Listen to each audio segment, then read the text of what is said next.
Manchester United have secured the signing of Benjamin Sesko from RB Leipzig for a fee worth up to £73.7 million.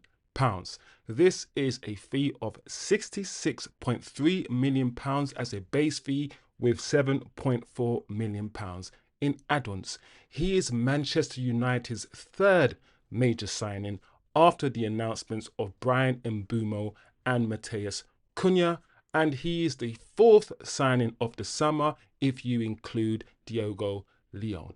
Manchester United have finally got their striker, a striker that United have been following now for years, and he will now lead the line for Manchester United. In this video, we will look at how Benjamin Sesko fits into this new look Manchester United team. We will have a look at his attributes, his strength, his ability to run in behind, his ability to control the ball and bring others into play, his athletic ability, his height, and also his understanding of the game. We will look at these attributes together and find out how this fits into Ruben Amorim's system. We will analyze tactically how Sesko can help the team and how Manchester United can get the best out of Benjamin Sesko. We will tactically break down how Manchester United play and how we will benefit now that Benjamin Sesko is leading the line. We have seen the likes of Rasmus Højlund lead the line for Manchester United over the last 2 years, and now, in my opinion, we have a major upgrade to that. Benjamin Sesko, in my opinion, could be revolutionary. He could change the whole setup. He could change Manchester United's, and he could revolutionize the way we attack. In this video, we will analyze how our new number 30 is different to Rasmus Højlund and how he fits into the overall structure and the overall approach of Manchester United under Ruben Amorim. We will have a look at the team structure and tactically analyze the ways in which Benjamin Sesko can help the team. This includes the way that we build up from the back and how we can include Benjamin Sesko in our build-up play and go long to our striker. And it also includes the runs that he can make in behind, which will eventually stretch the teams, open the game up, and provide more space for our number 10s to operate.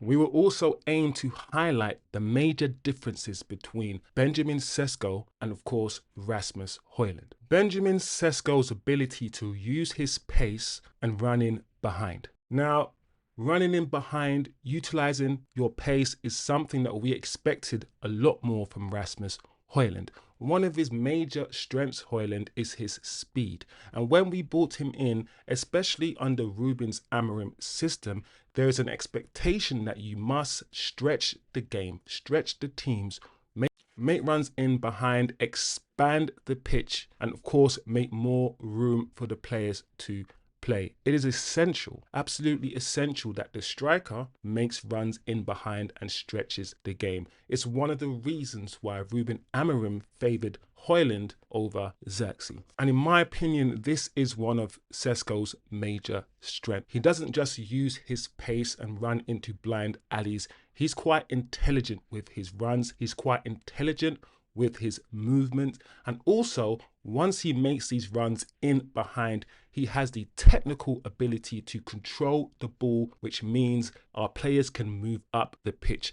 This is very important and is something that we didn't really see enough of with Rasmus Højlund. So whether it's running in behind on the right hand side or running in behind on the left hand side, it is important that our strikers make runs in behind. What this does, of course, is pull the defensive line back with you. And what this does in turn is create a space. This will create more space between the lines for Cunha and Mbeumo, our number 10s, to operate. This is very important. Now, as Sesko makes these runs and drags the defense back with him, creating a bigger space between the lines for the number 10s to operate, this also will drag the whole defensive team, the whole opposition team backwards as well. And not only will it drive the team backwards, this will drive us forward. If Sesko is able to run in the channels and hold the ball up,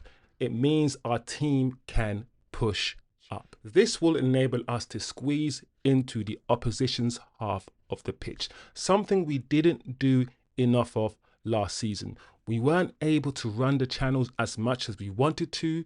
Our striker didn't hold the ball up as much as we needed him to, and therefore the team couldn't push up the pitch as much as they wanted to. It's absolutely imperative that we have a striker that does this so we can stretch teams, create space for the number 10s to operate, occupy defenders, which is a very underrated thing. We don't want the opposition defenders to have a good time. We want our striker to occupy the defenders, to move around, to give them a hard game. The more you occupy the defenders, the more likely they will make a mistake. All of this is only made possible by Sesko's pace, his speed, his awareness, his understanding of space, and also his technical ability to be aware of who is around him and to hold up the ball.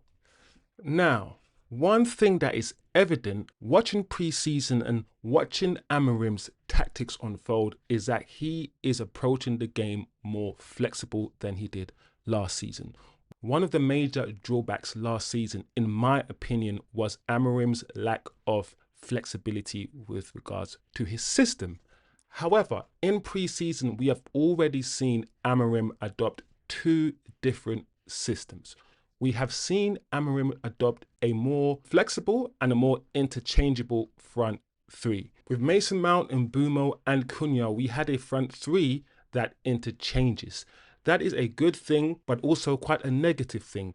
At this stage in Manchester United's development, I think we need more repetition and more consistency rather than establishing a style of play where the forwards have to be able to adapt to different positions. I think the interchangeable front three can happen later on once we have established a style of play. Not only did we see a front three that interchange during pre-season, we also saw a split striker system with Bruno playing as a 10 and Mbeumo and Cunha playing as split strikers. For me, this was a good thing. It shows that the manager can interpret his own system in multiple different ways. And that perfectly leads me to point 2 with regards to Benjamin Sesko, and this is his ability to drop deep, use his technical ability to hold up the play and bring others into play. We have already seen in pre-season how we can overload the middle of the park. One thing that is evident to me is that the manager now wants to play through the middle. Yes, we have wing backs and our system dictates that we use the width, but what I'm currently seeing in Ruben Amorim's system is now the ability for his team to play through the middle, and that is only made possible by the 2 10s dropping in, making a 4-man central midfield and overloading the central area of the pitch. As you can see here, Cunha and Mbeumo will be dropping deep to receive the ball as they did in the pre-season games and link up with the central midfielders. What we are starting to see is an overload in the middle, one-touch football between the midfield 4 and interchangeability. And as the midfield continues to be overloaded, what that does is draw the opposition infield towards that midfield that is overloaded. And what does that do, people? That creates space for Ahmad and Dorgu out wide. So, what will Benjamin Sesko do? How will Benjamin Sesko, dropping in deep, linking the play, how will that benefit Manchester United? What does that look like? First of all, we know Benjamin Sesko is really good at doing this. He's better at doing this than Højlund is Definitely. I wouldn't go as far as to say he's better than Joshua Zirkzee at dropping deep and linking the play, but he's good enough at doing it. He's done it for Leipzig over the last 2 years, and I'm pretty sure he can do the same thing for Manchester United. In order to drop deep, link the play, you need to have a good amount of ball control, vision, speed, and intelligence. And I believe Sesko has these attributes. Sesko dropping deep also allows the goalkeeper to go directly to Benjamin Sesko. His ability to hold the ball up means that we can relieve pressure by going directly to him. When Benjamin Sesko drops deep to receive the ball, as you can see, one of the defenders will have to move out of position and follow him. This will push up the opposition's defensive line. That defender doesn't really want to be out there.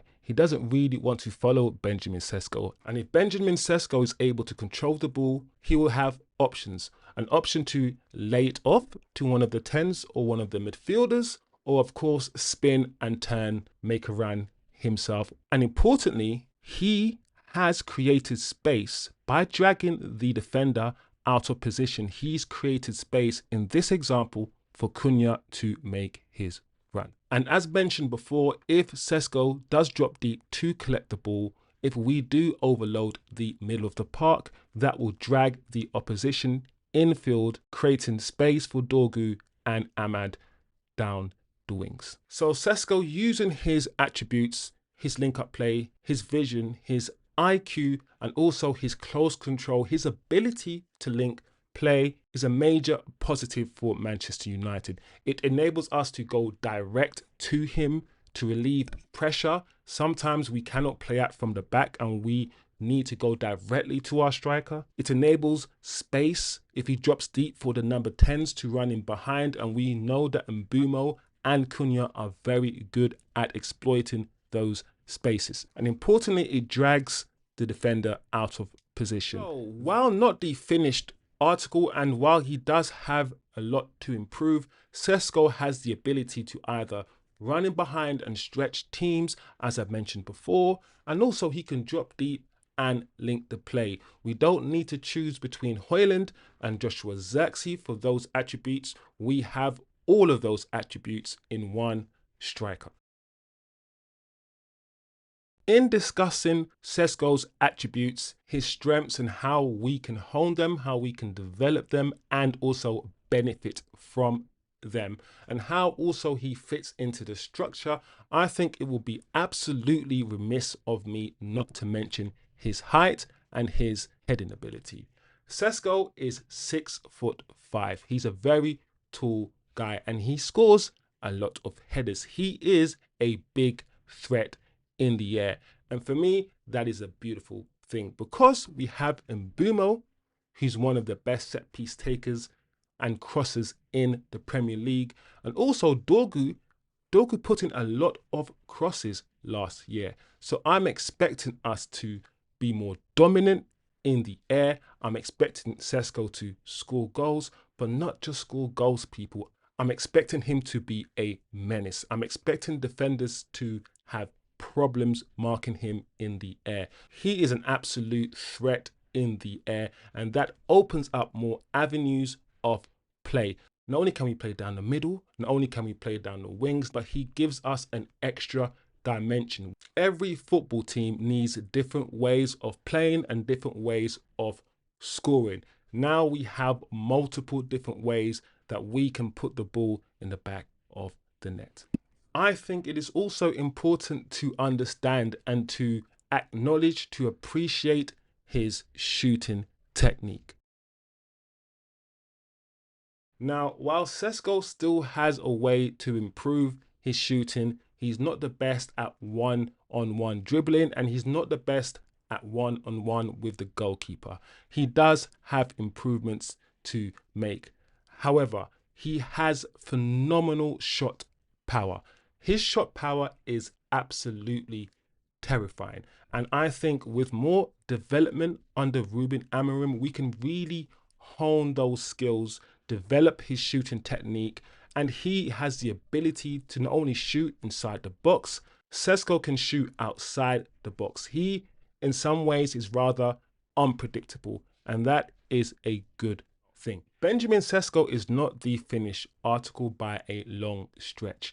There is more development within him, and there's more development to go. He has been bought because we believe he has a high ceiling. His technical floor, his fundamentals are good. He just needs to improve on them.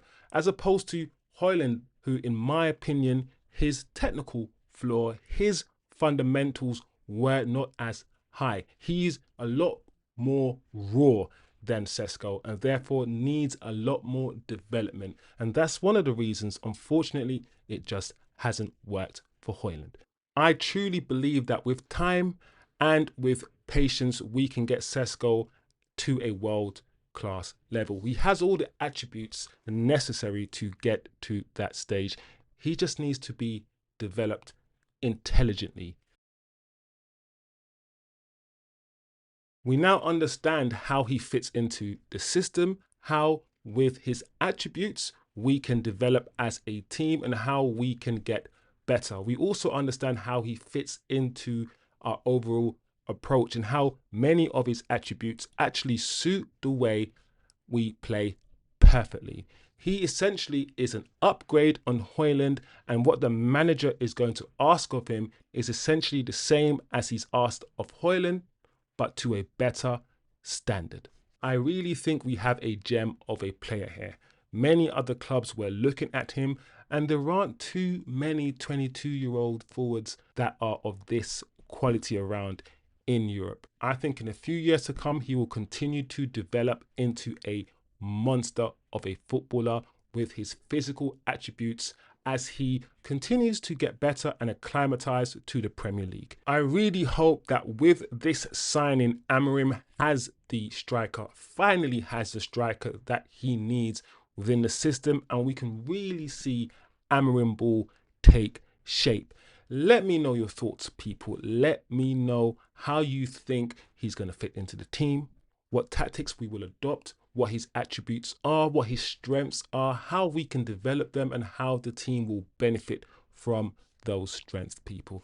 Comment below, let me know your thoughts, and I will see you again next time.